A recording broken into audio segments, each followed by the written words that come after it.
Nancy Pelosi, when she was sworn in as the Speaker of the House, she referred to the Great Seal on the back of the dollar bill and Novus Ordo Seclorum, and the destiny that the forefathers saw then for a new world order. Yeah, and when she was sworn in, one of the first things that they did, the 110th Congress, that's where she was made Speaker of the House. One of the first things they did, like within weeks, was pass House Resolution 33 to honor the Freemasons of America. So it's interesting, she's making reference to the Great Seal, and then they want to set forth this declaration to honor the Freemasons of America. And what some researchers have tried to argue now, like on the History Channel, there are even some Christian apologists who are trying to, prove the Christian origins of America. And I'm not necessarily against that idea. I do believe that Christians came here early on through the Puritan Pilgrim movement and have always been here from the beginning.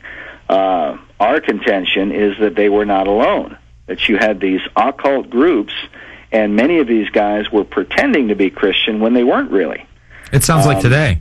I mean, that's one of my biggest things. I mean, I totally believe in freedom of religion, but when you have people like George W. Bush, who presents himself as a Christian conservative and is not only a member of Skull and Bones, like you said, but has visited the Bohemian Grove, which is featured in these films as well, and their occultic owl symbol, especially in the Eye of the Phoenix, that's early on in the film, but basically that's their little club logo.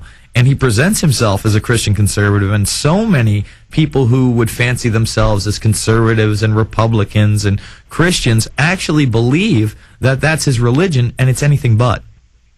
Exactly. In fact, one of the things we point out is his interview with Charlie Gibson, where he talks about how there are many routes to finding God, and he believes Islam and Christianity are two different routes to getting to heaven. And that's not at all a Christian confession. Jesus said, "I'm the way, the truth, and the life. No man comes unto the Father but by me." Now, whether a person believes that or not, that's the Christian confession. That's what Christianity is. And Bush clearly does not believe that. And what's sad is that I've got a lot of friends who are evangelicals, very, and a lot of them very patriotic Christians who believe in doing the right thing for our country and so on. And they really strongly supported Bush, and then after he became president, he was making decisions that they were very disappointed in. And then they found out about his Skull and Bones stuff, that this wasn't just a conspiracy theory, that it's the truth, and that he doesn't even really believe the gospel as it's given in the Bible. So a lot of Christians were very disappointed by that, and sorry that they had given him their support. And now what's happened, because we're bogged down in this war in Iraq that most of the country is not happy about, a lot of people are angry at Christianity and evangelicals because they supported Bush so much. And it seems like a lot of that backlash, because Bush was so heavily discredited, a lot of that backlash then fueled the support for many people for Barack Obama. Yeah, and when you look at this whole thing, it looks like they want that backlash against religion because, one of the major themes in all three of these films is bringing about a new age, an age of Aquarius, if you will, a new world order. And, before we move on from America's Secret Beginnings, the first one, The New Atlantis, I'd like you to talk a little bit about Benjamin Franklin. This guy who is revered throughout American history, but he's also a guy that was into the occult. And for those who don't know, occult just means hidden knowledge. And one of the clubs he was a member of was the Hellfire Club. Oh, yeah, over in England. Franklin is a very interesting character from that era to study. He was a member of secret societies in the three countries that were involved in the American Revolution: America, England, and France. He was the master of the lodge in Philadelphia.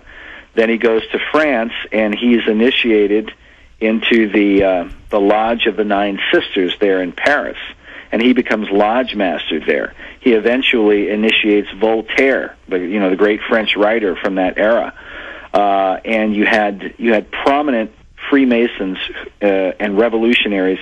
In fact, the whole French Revolution was started out of that particular lodge. And Franklin was celebrated as this, famous figure when he was there in France. He was very influential.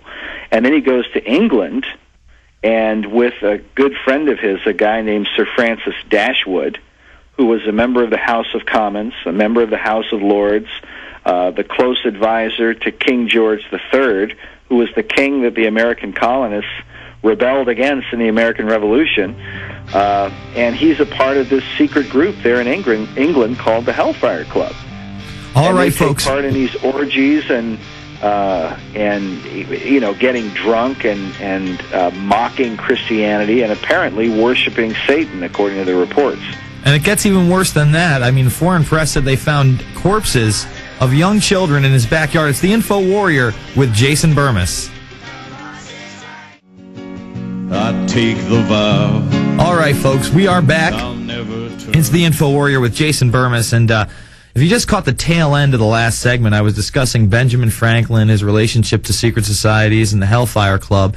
And when they actually went to Benjamin Franklin's house, I think this was a mainstream article out of the 90s. We're going to pull it up for prisonplanet.tv viewers, but they found 10 bodies where they shouldn't have been. These bodies that may have been used in, you know, part of these rituals. Who knows? But it just shows you that what do we really know about these men? And I think you guys make a great point, especially in the third one, that it becomes a lot easier in the time of photography and film to kind of follow these guys and put faces and names to who's in accordance with this, whereas, you know, with Franklin and Washington, you know, we have to rely mostly on paintings and writings of them, which can be, you know, kind of interpreted differently. But to move on to Riddles in Stone. Now, you know, one of the big things is this DC architecture that's occultic, paganistic, and one of the more famous things anybody can check out is the pentagram that's in the middle of DC. Now, some will argue that, well, it's not a full pentagram. There is one side missing. But you guys do a great job of explaining why that one side is missing in Riddles in Stone in relationship to the author Faust. Why don't you tell people about that? Well, we, you know, that pentagram, that's the thing. Some people try to argue it's not there, but most everybody, including the Masons, agree that it's there. They just question whether or not it's intentional. And again, like you said, because it appears to be an incomplete pentagram.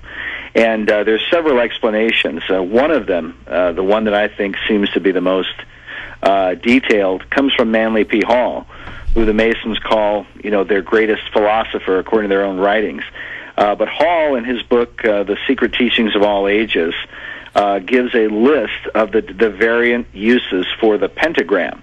And one of the uses is an open or a broken pentagram, where one side of the pentagram does not completely close. And if you look at the map, and we show it in a variety of angles in Riddles in Stone, Rhode Island Avenue is the street design. You'll see the whole pentagram there with the White House at the base, and then the pentagram inverted goes upward. But Rhode Island Avenue does not extend all the way. It only goes halfway. And the reason for that may be several reasons. A, because it's a well-known symbol in Freemasonry and in the occult. In fact, during that same era, the Washington, D.C. street design was drawn out by Pierre L'Enfant, and possibly with the help of Thomas Jefferson, although people debate that, between 1791 and 1792. In 1790, you had Johann Wolfgang von Goethe, the famous German writer, who was a Freemason, and he was also a member of the Bavarian Illuminati. And all of that's fully documented, his membership and so on. He was there with a bunch of other intellectuals. Well, he writes in the first part of his play, Faust, he writes about Faust, you know, summoning up Mephistopheles, the devil, from hell, and coming into the room. They have this whole exchange and whatnot, and then Mephistopheles gets ready to try and leave, and he says, "Let me go up. I cannot go away. You know, there's something on your windowsill, the pentagram I see." All right, or he calls it the witch's foot, and then Faust says, "What, the pentagram? You know, if that stays you, if that's keeping you here, how came you in today? How'd you get in the room?" And then Mephistopheles says, "Well, observe it closely. It is not well made. One end on the other side of it is a little open, as you see. And so the symbolism there is that the devil was able to enter into the room through the pentagram because the pentagram was open. Now, this actually fits in with what the ancient Pythagoreans believed about a five-pointed inverted pentagram, which they called the pentalpha when it was upright, and they called it the five angle, okay, when it was inverted. The pentalpha, if you go online and you type in pentalpha lodges, okay, you'll find dozens of Masonic lodges that are called pentalpha lodges, and they go on and talk about Pythagoras. All right, folks, we'll be back for the long segment. We'll be discussing Riddles in Stone and, of course, Eye of the Phoenix, the brand new